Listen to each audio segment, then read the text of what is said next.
This short film about unconscious bias is brought to you by socialbeings.co.uk.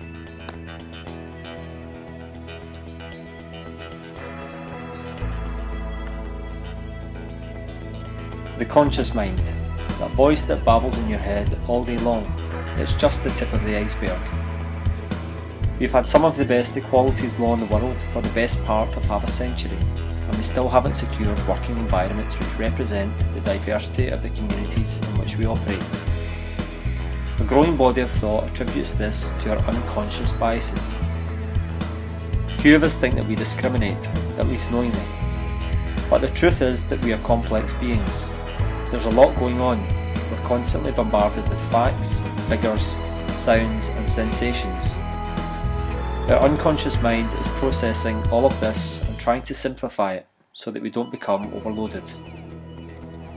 Let's take a look at three of the main elements which make up unconscious bias.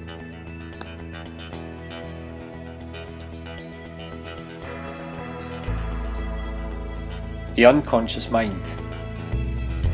Unconscious bias happens in the unconscious mind. Let's take a look at that concept to begin.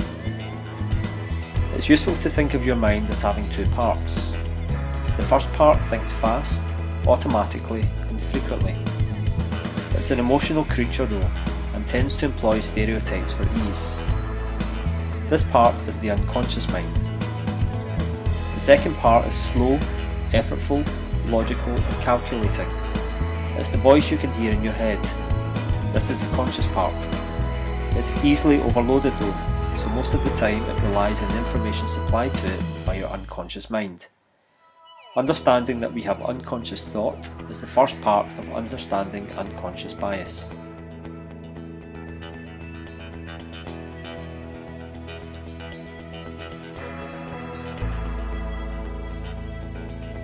Stereotypes.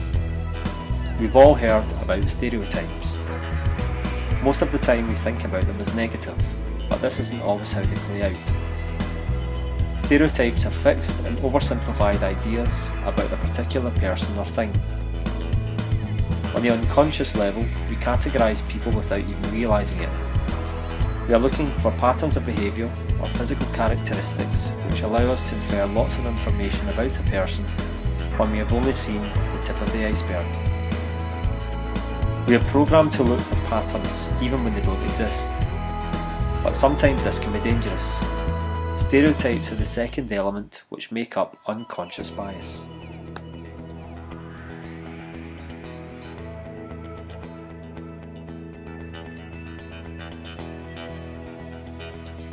Propinquity.